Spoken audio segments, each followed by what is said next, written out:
would become #1 in Prio, but Blacklist, they opt to go for the Barats, leaving the Eve open, and the Lapu Lapu that we mentioned earlier. You give Sanford this pick, and he carries. So here's the gamble that Coach Tick and Treb have picked up on. You leave open the Eve, we're gonna pick it up, put a hero that Sanford loves, and what's the answer? What's the swing back? Do they go Benedetta? Do they go Yuzhong? Do they go Farsa? Because that seems to be the answer, and interesting. They're going for the Oheb Harith priority. We've seen this from Echo before. I like what you said, priority, because that's how you see where their mindset is at. Because we got to talk about the Barat's first pick, because that has to be your priority, and your priority pick dictates how you're going to move around the map. So in this game, they're putting a lot of weight onto Wise's shoulder to actually move the entire team forward. Now that they've seen the Lapu Lapu as well as the Eve, they understand that they want to set up a box. So we got to move around the box a lot. Haji,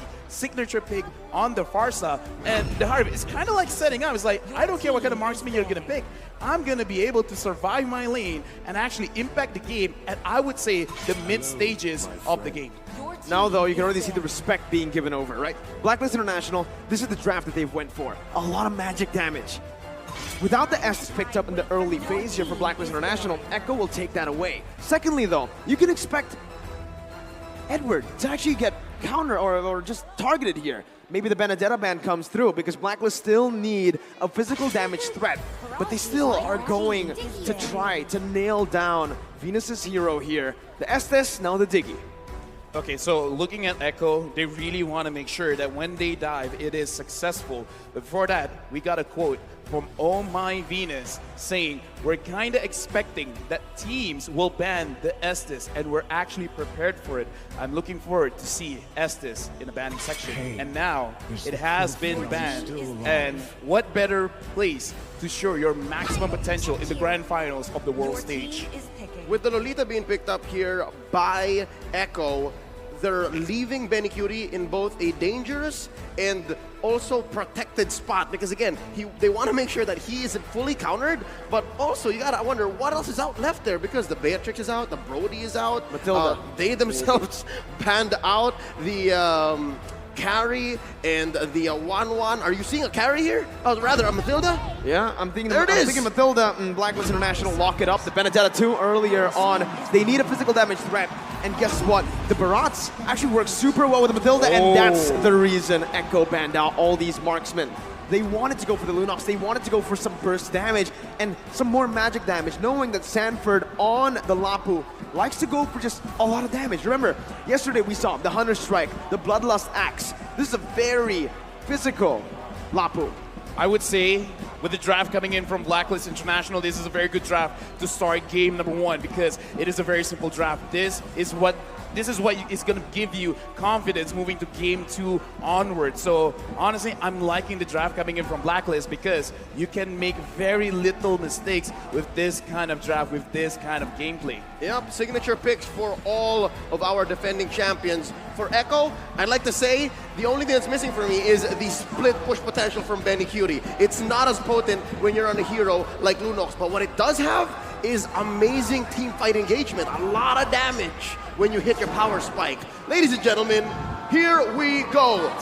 Indoor Sinayan and all across the world, I hope you're ready. It's time for game 1 in this best of 7 between Blacklist International and Echo. Looking at both drafts, I would assume that they're not going to fight a lot in the early stages of the game. They're going to fight around Riverside. They're going to fight for the control around the turtle, because they want to make sure that they have the levels first. So if you see any kind of rotation, it's all about maximizing the minions to make sure you get as much level 4s on your heroes before going into the turtle phase. With 2 utility junglers, this is what you can expect, right? A lot of emphasis around the mid control. Why? To control the neutral objectives, like you mentioned earlier. Mid control plays such a huge impact in this game, and you can already see for both of the teams, Venus and Haji, Sanji and Yaoi, they're focusing a lot, putting a lot of resources down into that mid lane to create some more pressure, but still, it's Blacklist International who secure the Lethal Wanderer. Okay, so now, looking at Blacklist as well as Echo, not a lot of action will come true. I'm thinking they gotta find a way for Echo to get Yaoi onto level 4 because that is a very big ultimate to have in the turtle fight. It's coming up in roughly 36 seconds. So Echo as well as Blacklist International, both teams, we saw in the best of 5 before, they like to see what the opponent wants to do first. Blacklist is asking Echo, Echo is asking Blacklist. Now, Yaoi, he might get engaged for a little bit. He does have the flicker here. Pops the flicker just to escape. Blacklist International with a resource advantage before the first turtle spawns in 15 seconds. That's going to be Blacklist here, knowing that they can buy time, but up top, Benny! Benny, already caught low, flickered out of that. Blacklist International now with 2 advantages in terms of resource, and maybe even Oheb can rotate down below. Oh, but there's 3 members from Echo here. Sanji still clearing the wave. Carltese dashes on out. Sanford setting it up. Turtle less than half health. That's going to be the final blow by Edward. Carltese going to be stunned up, but has the heavy spin. It does not matter. It's the first blood picked up by Echo, but the turtle will be slain by Blacklist International. Killed or objective. Benny going to be slain in the gold lane. Blacklist strikes back, making it equal. 2 ults spent by Blacklist up top. Echo takes 2 down in the bottom, but they do get Turtle. I'm talking about Blacklist. Was that worth it, LaFell? I would say it's not that worth it because in my personal opinion, getting kills is very good because you can establish map pressure because what's the objective of getting the turtle? Sure, you want the gold, sure you want the XP, but you want more control. Now, Edward going up against Sanford taking quite a bit of damage and Sanford's going to get chased. Circling Eagle onto Sanford here. Haji does not have the feather airstrike. Down to bouncing attacks coming in. Sanji not going to be here to help him in time. Sanford falls in the XP lane. The Festival of Blood lifesteal is just not enough at this level. 3 minutes in, and I'm not sure if there's enough. Yeah, no, none at all into the emblems. Benny though, look at that. That's going to be the damage coming in. The Numenal Blast charged in, but knowing that Oheb has the Purify, they decide not to commit just yet. Yeah, looking at all of the emblems as well as the way that they're setting up, Sanford, his personal goal in this game is to get at least 3 kills. Once he has that 3 kills, he will maximize his emblem. Oh, my Venus getting poked out just a little bit. But now, looking at the map, if Echo could give those 3 kills over to Sanford, we can see Echo being a little bit more explosive. You can expect that Sanford's going to look for it. He's going to pressure Edward hard here. Sent him home just now because they want to time the way that this turtle goes. Again, we're 20 seconds away. Benny Cutie pressuring Oheb as well. Oh My Venus and Yaoi playing footsies, making sure that their gold laner gets the advantage. The zoning coming in again, right? This is what we kind of expect in the gold lane matchup. Harith, once you get to level 4, isn't really going to be able to threaten the Lunox. And even in the XP lane, we saw that Edward was winning early on, but now that Sanford has gone that level 4, has gone a few items down, it's a bit tough for Benedetta. Oh, turtle already spawned. Carltese spots out Haji. Yeah, there's the RWM. Not going to be able to find anything else though. The stun does connect with the feather airstrike connecting onto Sanford. The Petrify locks him down. Edward finds the pick up. Blacklist International now with a man advantage.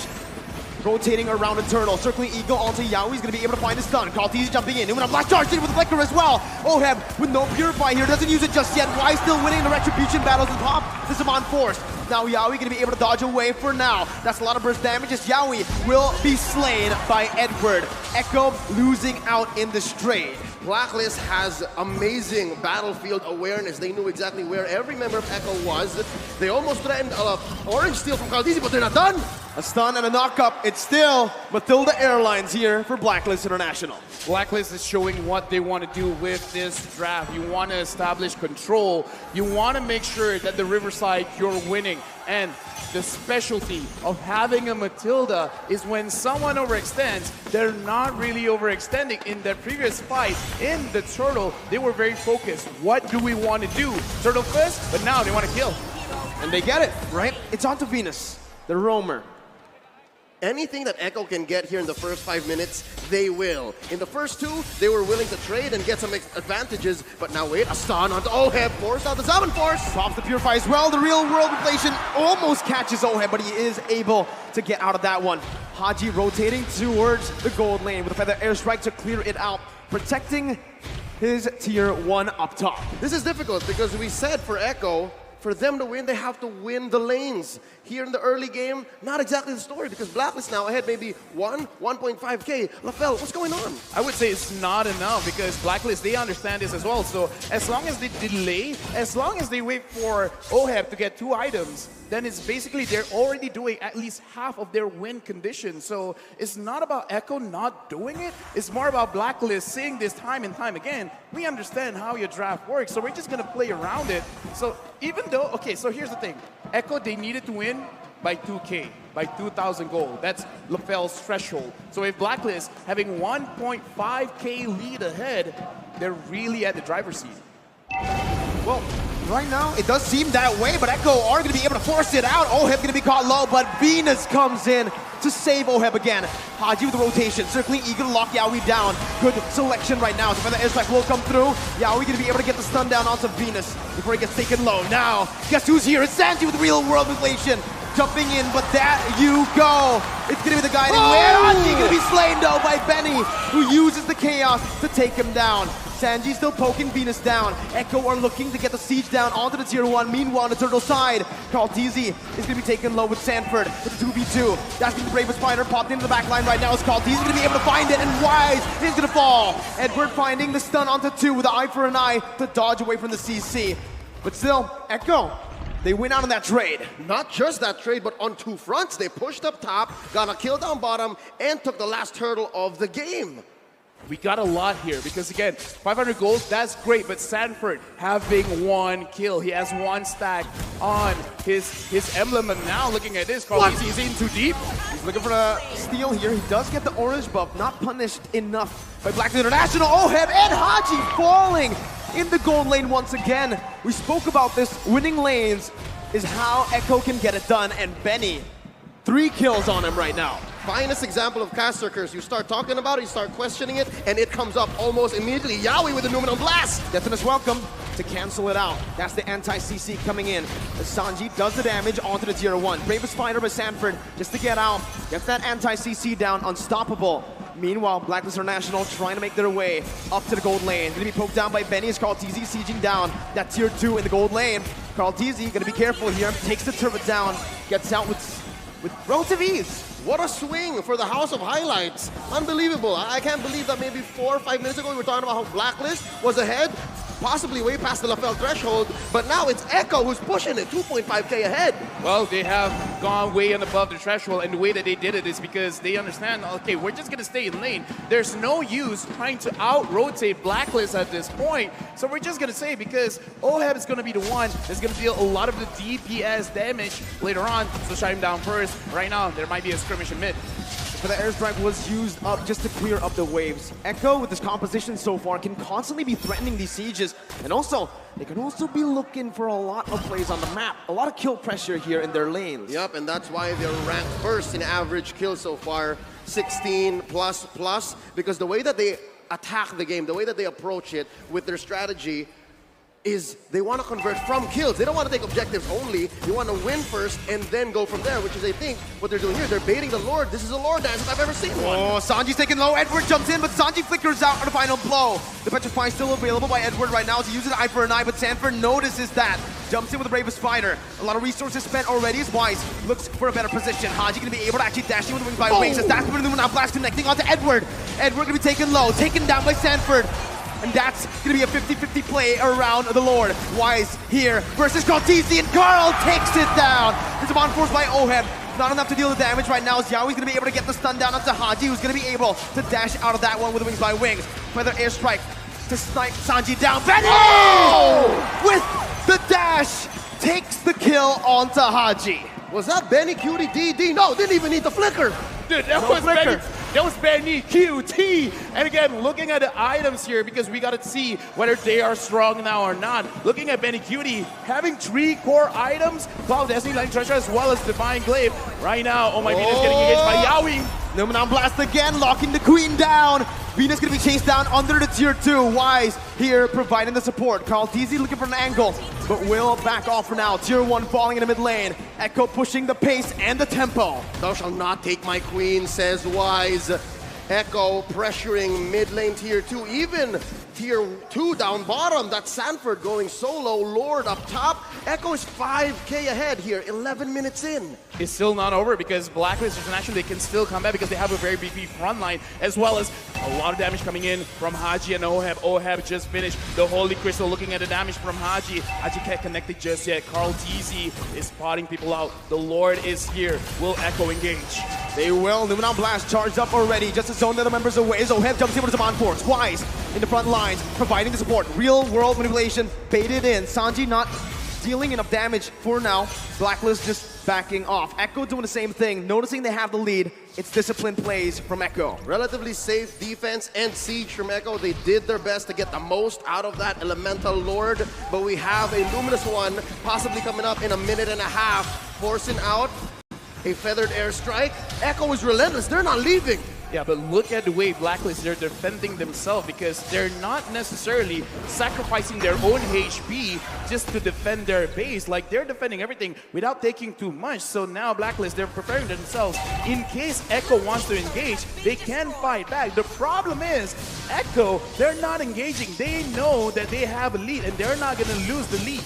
Looking at the items as well, oh, but before that, looks like everyone is just pulling everything out. Looking at Haji, he already has 2 main items. He's waiting for his own Holy Crystal. Once he has the Holy Crystal, the kill pressure is going to be a lot onto Echo. So right now, Blacklist, it looks like that's what they're waiting on. They're waiting for their carries to actually complete the items first. It looks like Echo has cornered Blacklist into their base, and this is the trademark Blacklist defense. A lot of teams worldwide have been on the receiving end of this defensive rubber band, and it's not impossible that Blacklist still comes back, but with Echo at 6k playing this defensively, playing this disciplined, waiting for this Lord coming up in 5 seconds, it looks like Echo also knows how to combat that. It's going to be really tough now with a 7,000 gold lead technically built up by Echo. But with Blacklist minimalizing their losses, it seems like despite that 7,000 gold deficit, they're still able to contest, they're still able to open up the map without grouping up as 5. Yeah, looking at the map as well, Blacklist, they're not really moving away from each other. They should understand that this Lord is going over to Echo for free. Having that Lunox makes it very difficult for you to contest. And that's the power spike we're looking at. Echo, this is the inevitable. They have set themselves up for success here. And for Blacklist, the answer is to send Agent Zero, send Edward into the long lane and try to push that, because not a single tier 1 has fallen for Echo. They didn't even have to use the Retribution, by the way. So Carl TZ was able to steal the purple buff away. So right now, again, Echo are just building up the way, slowly but surely, to finally take some base turrets down. This is what kind of feels bad as a Baras. You kind of don't care too much about your buffs getting taken away, but what you do care about is it's hard for you to maintain those stacks, because Baras is at his strongest at like, what, 15 stacks? Because looking at Wise now, that is a pretty small Wise. That's a small dinosaur there, and you're right. While Echo's taking away even the small camp, the small creeps in Blacklist jungle, and then freezing the waves, waiting for it to sync with this Lord, then this is the best that Blacklist can do. Oh, there's a couple of ults spent in. Oh, very low. And we're going to be caught on Luminant Blast as Benny jumps in with the damage. And that's the combo, the notorious one. As Echo now looking for the siege into the base turret in the mid lane. Lord still marching in the top lane. Concealed play, going to be popped in. Echo looking for more. That's the airstrike popped in, but look at Sanford, he flickers under Haji, but he's going to be able to get out for a bit. Haji going to fall. The circling eagle does not save the queen. Oheb, the last man standing, but Echo will secure game number 1.